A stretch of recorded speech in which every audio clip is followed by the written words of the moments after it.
Welcome to the Financial Technology Report, a leading information source on financial technology companies and solutions. Today, we speak with Sophie Condie, CEO of Shieldpay, a payments platform for the legal and professional services sector that provides technology to verify parties, hold funds, and disperse payments securely. Sophie has nearly 2 decades of experience in banking, fintech, and payments, including leadership roles at Form 3, Barclays Corporate Banking, and RBS. Since its founding in 2016, Shieldpay has processed more than 12.8 billion euros in transactions and works with over 40 of the UK's top 100 law firms. I'm your host, RJ Lumba. We hope you enjoy the show. If you like the episode, click to follow. Sophie, thank you so much for taking the time to chat with us today. It's a delight to be with you. Hi, RJ. Yeah, you too. Really looking forward to this. Always interesting to speak with fintech companies. There's a lot going on in the space. It's a big space and everyone has their own unique solution and approach and market that they serve. For the benefit of our audience, tell us about Shieldpay, its solutions, its markets.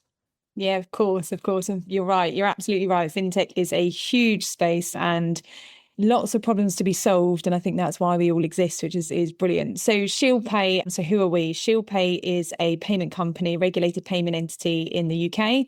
We're regulated by the FCA. And what we do in very, very simple terms is we provide a solution to the legal sector and through the legal sector, solving for client monies. So we have a solution with 3 main pillars.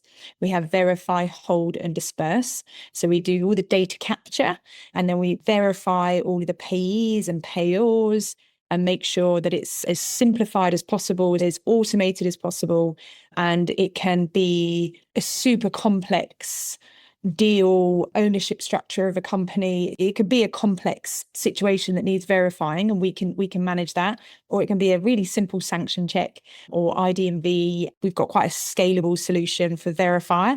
Hold, exactly the same, so we can hold the money and we can hold money for any duration. I say any duration, then I have my chief compliance officer in my head and MLRO saying there are limitations within, so it's about 100 years.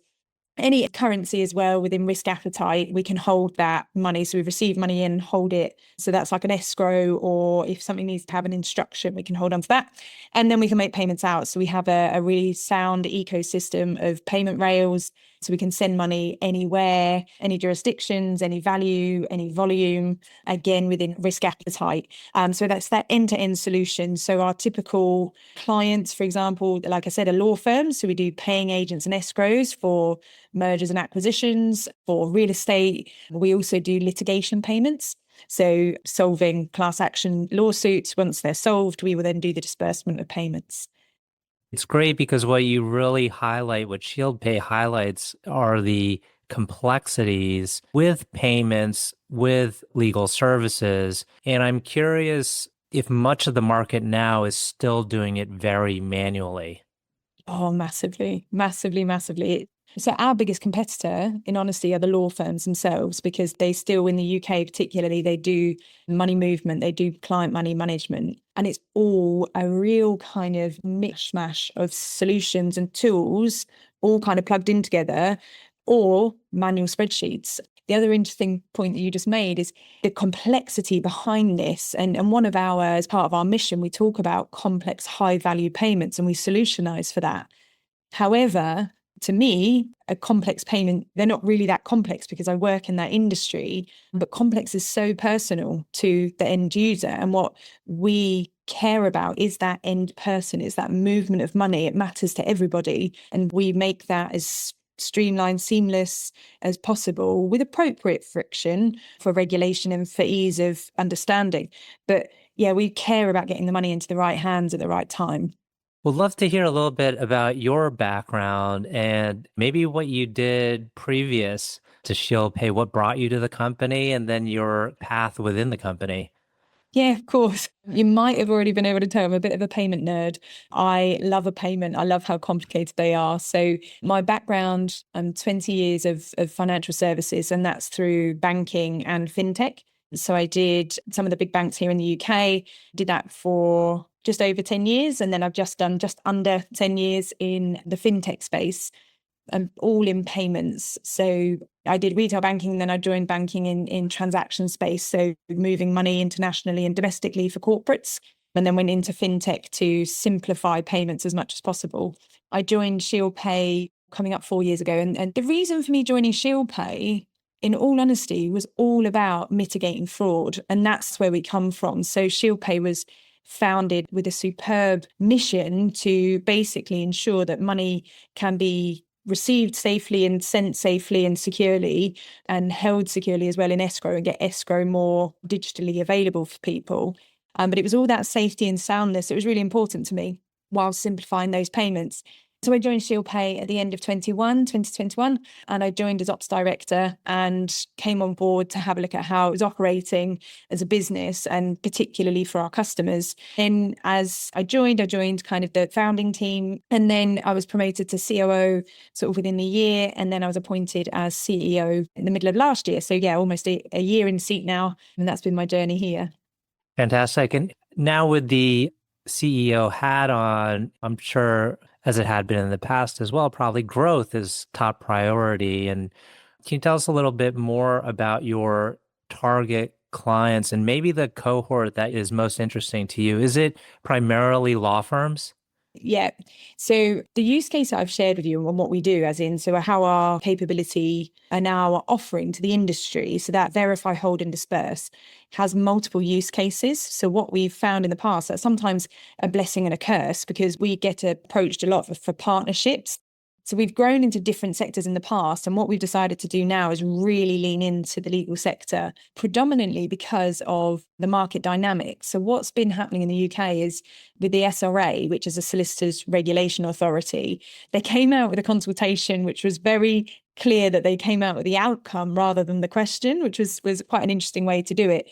But it was basically to say, we don't want law firms to hold client money anymore. We want that outsourced. So that consultation's closed. We're expecting a response to that in May next year. We've been part of that consultation and working with the SRA and the law firms.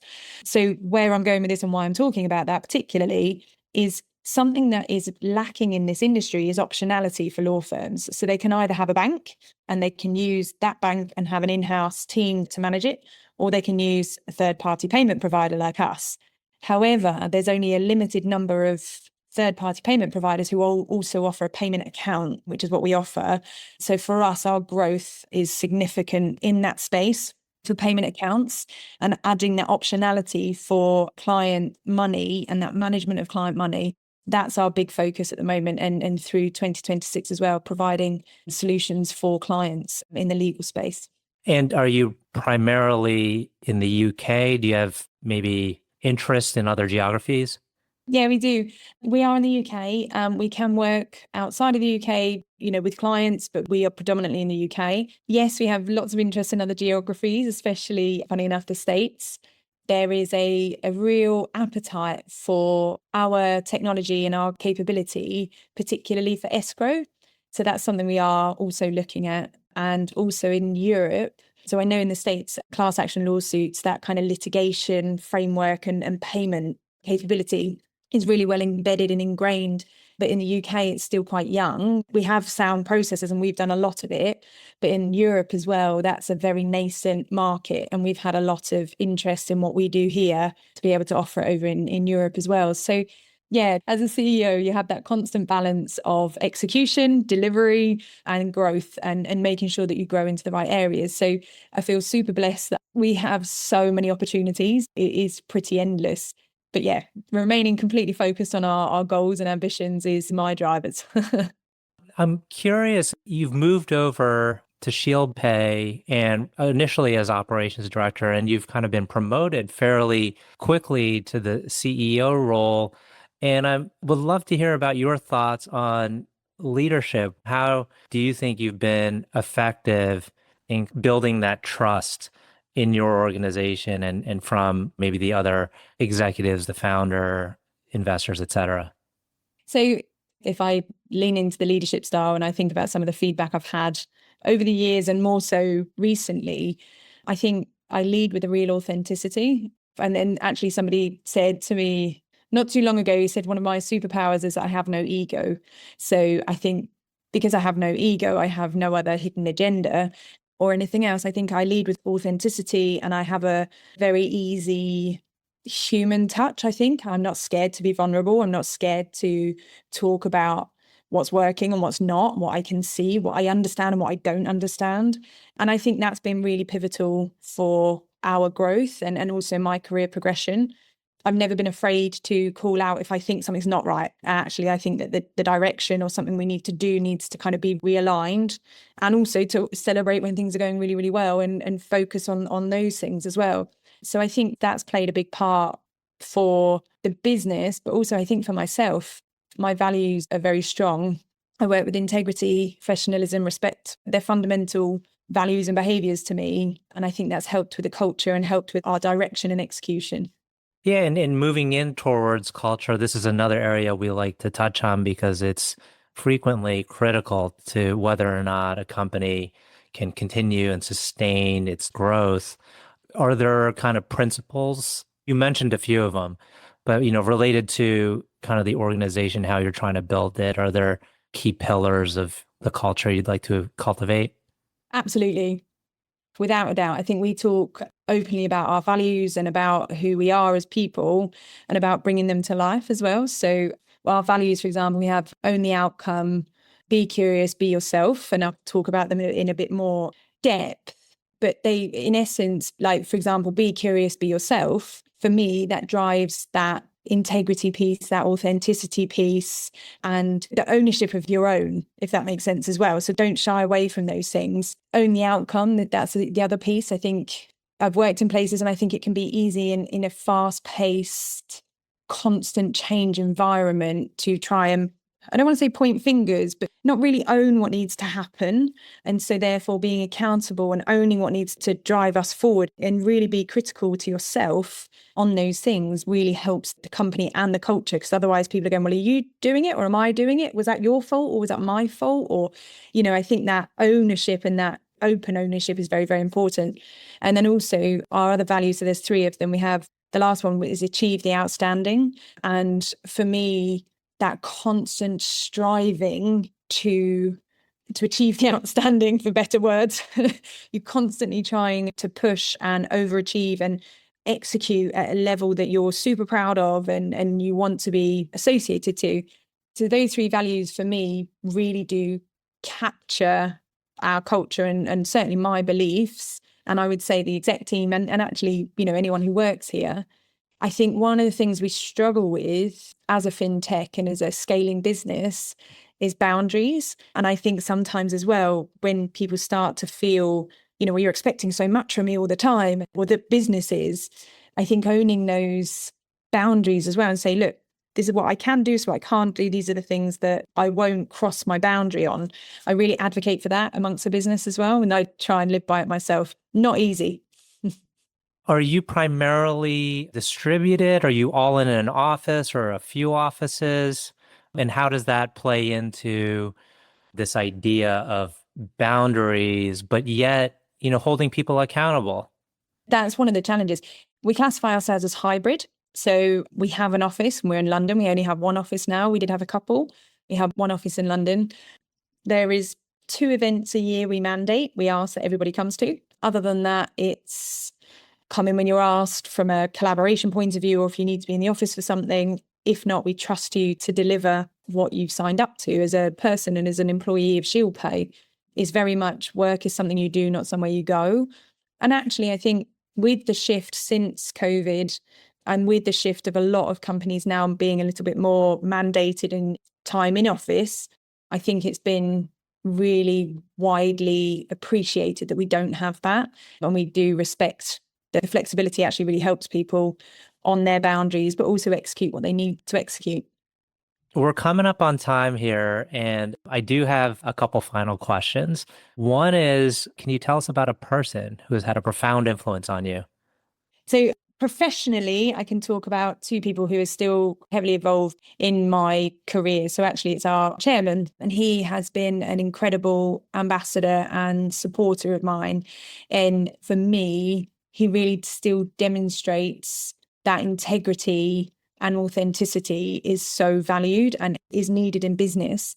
And the other person is somebody who was the founder of the last fintech I worked at, and he's still heavily involved. He acts as an advisor for me.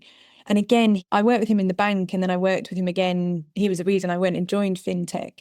Again, very similarly aligned in goals, but actually what he has helped me do in the way that he has kind of led me, he's very good at holding the mirror in front of me.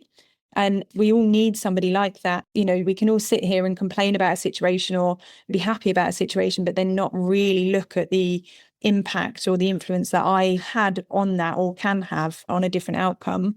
So I'd say those two. And then personally, my mum has been so influential for everything I've done. And she's always stood very firmly on the be proud of who I am and really, really embedded that kind of value within me. And then my husband is just relentless in his support for me. And one of his kind of messaging to me is always, don't doubt yourself and don't worry either. I've always got your back. And I think, yeah, having those people surrounding you all the time is just so powerful.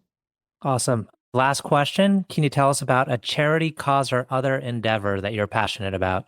Yeah, of course. Super, super easy for me. Not easy to execute on, but it's financial inclusion and financial education. And I think one without the other makes no sense either. And I grapple with this all the time, even with my own children, trying to educate them about finances and how to manage. What does it mean? What's the value of? So it's one of those things. So I'm a massive ambassador for this.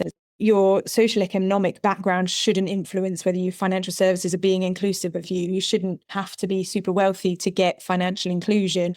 It should be available for everybody. So I'm super, super passionate about that. And then on a personal level, I have a firm affiliation with Great Ormond Street Hospital, who looks after us a lot with my eldest son. So yeah, those two. As a charity, that is 100% the one I will back every day of the week. And from endeavours and on what's important and what I'd like to do more in is the financial inclusion and financial education. Wonderful.